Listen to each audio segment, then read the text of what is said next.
আবারও বন্ধুরা গরম পড়েছে।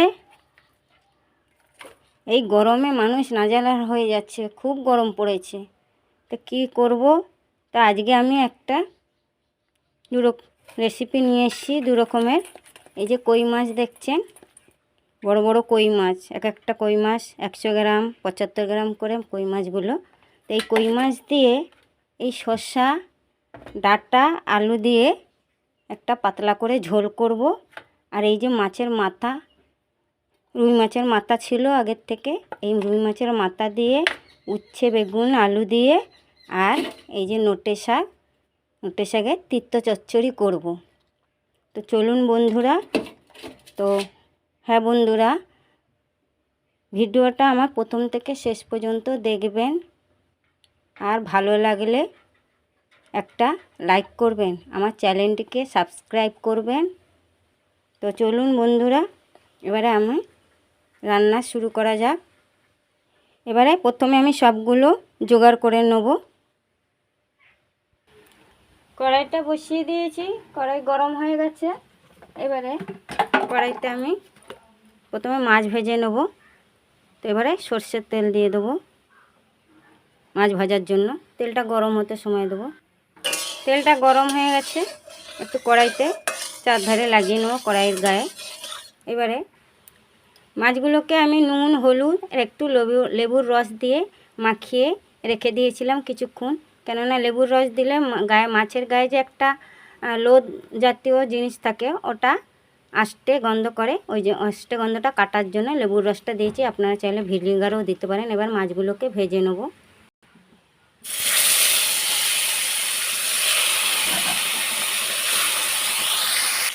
মাছটা এক পিঠ হয়ে গেছে, আর এক পিঠ উল্টে দেবো।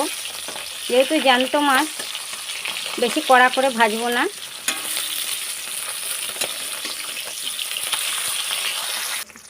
মাছটা ভাজা হয়ে গেছে, এবার এটাকে তুলে নেব। এবারে একটা ডাবর চামচের মধ্যে 1 চামচ চা চামচের জিরে নিয়েছি, আর অল্প একটু তেল দিয়ে এটাকে ভেজে নেব। জিরাগুলো আমার ভাজা হয়ে গেছে। এই জিরাটা তেলে ভেজে নিয়েছি, পরে আমি এই ঝোলের মধ্যে দেবো। আবারও কড়া বসিয়ে দিয়েছি। এবার কড়ার মধ্যে এবারে ওই তেলের মধ্যে আমি বেশি তেল মশলা দেবো না, একটু মৌরি আর রাঁধুনি ফোড়ন দিয়ে দেবো। দিয়ে দেবো একটা শুকনো লঙ্কা, দিয়ে দেবো একটা তেজপাতা, দিয়ে এটাকে একটু ভাজা ভাজা করে নেব। ভাজা ভাজা হয়ে গেছে। এবারে কড়াইয়ের মধ্যে আমি ডাঁটা আর আলুকে দিয়ে একটু হালকা সাঁতেলে নেব।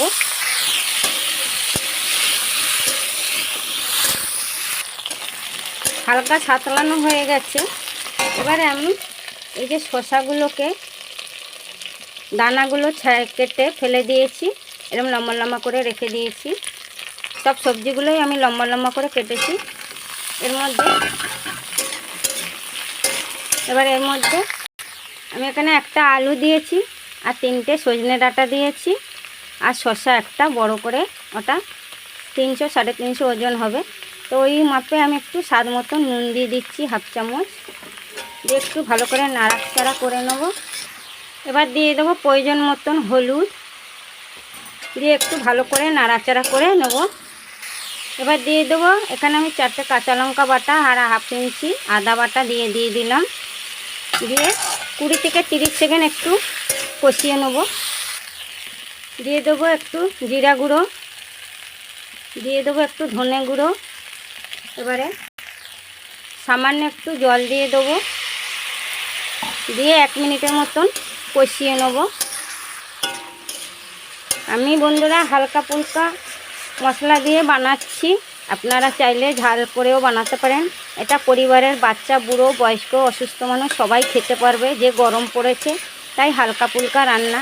এর মধ্যে আমি 3টে সবজি দিয়েছি, আপনারা চাইলে ঝিঙ্গে পটল অনেক কিছু আমার কাছে যা ছিল তাই দিয়েই আমি রান্না করছি। কষানো হয়ে গেছে। এবার এর মধ্যে আমি জল ঢেলে দেবো প্রয়োজন মতন। একটু পাতলা ঝোল করব, আপনাদের যতটা প্রয়োজন ততটা দেবেন। এবার ফুটতে সময় দেবো। ততক্ষণ আমি ঢাকা দিয়ে দেবো। ঢাকা খুলে দেখবো বন্ধুরা ঝোলটা ফুটে গেছে। এবারে আমি কই মাছটা দিয়ে একটু নাড়িয়ে দেবো। 2 থেকে 3 মিনিট হতে দেবো, যেহেতু সবজি সিদ্ধ হয়ে গেছে। আবারও ঢাকা দিয়ে দেবো 2-3 মিনিটের জন্য। ঢাকা খুলে আবারও দেখবো বন্ধুরা ঝোল হয়ে গেছে। এবারে এর মধ্যে আমি তেলে ভেজে রেখেছিলাম জিরাটা এর মধ্যে দিয়ে দেবো। তেলে ভেজে জিরা পেস্ট করে যে কোনো পাতলা ঝোলের মধ্যে জ্যান্ত মাছের মধ্যে দেবেন, দেখবেন দারুণ সুস্বাদু লাগে। আমি বাংলাদেশের মেয়ে, আমাদের তরকারি শাক এইভাবে বেশিরভাগ রান্না হয় হালকা ফুলকা। এবারে এটাকে নাড়াচাড়া করে নিয়েছি, এবার একে নামিয়ে দেবো। আবারও কড়াই বসিয়ে দিয়েছি, কড়াইটা গরম হয়ে গেছে।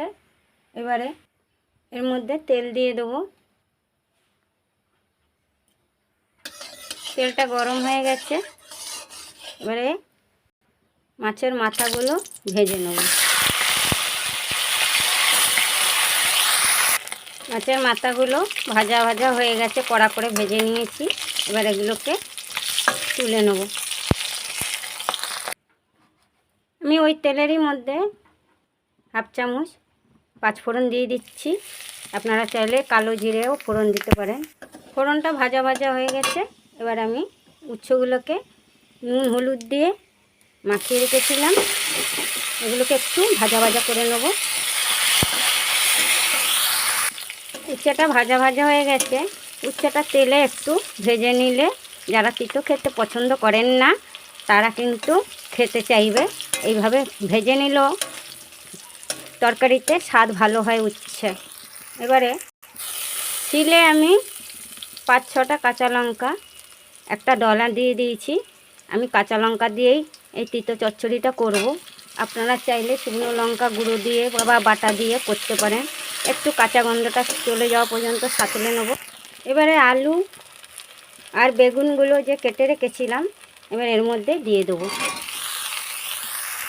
দিয়ে দেবো প্রয়োজন মতন নুন, দিয়ে দেবো প্রয়োজন মতন হলুদ একটু বেশি দেবো, কেননা শাক তো একটু হলুদ বেশি দিয়ে দেবো।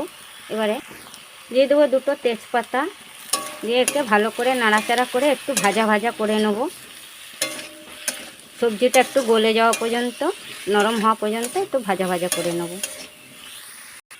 ঢাকাটা খুলে দেখবো, একটু ভাজা ভাজা হয়ে গেছে সবজিটা। এবার এর মধ্যে 1/2 চামচ আদা বাটা দিয়ে দেবো, দিয়ে একটু নাড়াচাড়া করে নেব। এই তেঁতোটা আমাদের মেদিনীপুরের ফেমাস। তো কোনো অনুষ্ঠান বাড়িতে নিরামিষ ঠাকুরের ভোগ হলেও তিতা চচ্চড়িটা হয় মাছের মাথা বাদ দিয়ে।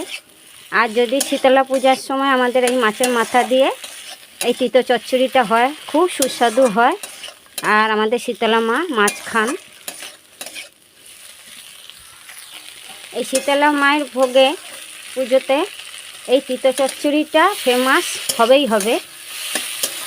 মেদিনীপুরে খেজুরিতে আমার বাড়ি। এবারে এর মধ্যে এই যে কাটা নোটের শাক ছোট ছোট করে কেটে রেখেছি, এবার এর মধ্যে দিয়ে দেবো।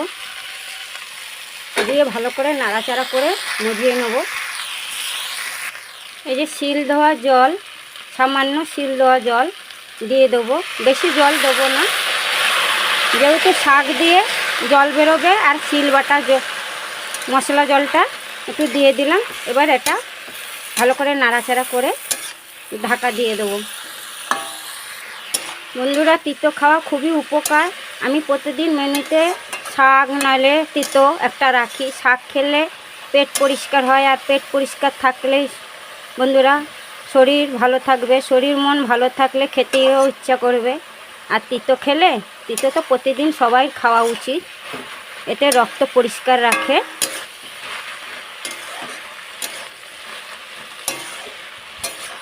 এবারে এটাকে ঢাকা দিয়ে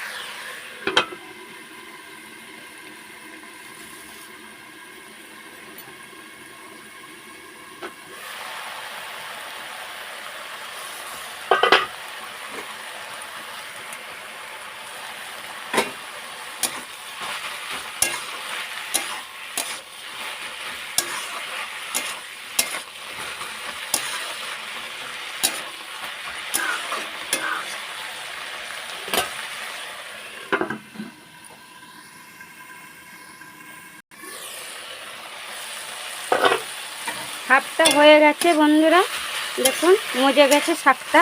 এবার এর মধ্যে এই যে মাছের মাথাগুলো যে ভেজে রেখেছিলাম এর মধ্যে দিয়ে দেবো, দিয়ে 3-4 মিনিট হতে দেবো। ঢাকাটা খুলে দেখবো বন্ধুরা, চচ্চড়ি আমার হয়ে এসছে। এবার এর মধ্যে আমি এই যে সর্ষে বেটে রেখেছি নুন আর হলুদ দিয়ে, 8 কুঁড়ো সর্ষে বাটতে নেই তাই হলুদ দিয়েছি, নুন দিয়ে বাটলে তো জানেন তিতো হয় না, তো এর মধ্যে দিয়ে দেবো। এবার এর মধ্যে সর্ষের তেল 2 চামচের মতন দিয়ে দেবো। শাকের তিতো চচ্চড়ি হয়ে গেলে, চচ্চড়িটা হয়ে যাওয়ার পরে নামানোর 1 মিনিট আগে এই সর্ষে বাটা আর একটু কাঁচা তেল দিয়ে ভালো করে নেড়ে চেড়ে 1 মিনিট 2 মিনিট নাড়িয়ে করে বানিয়ে নেবেন।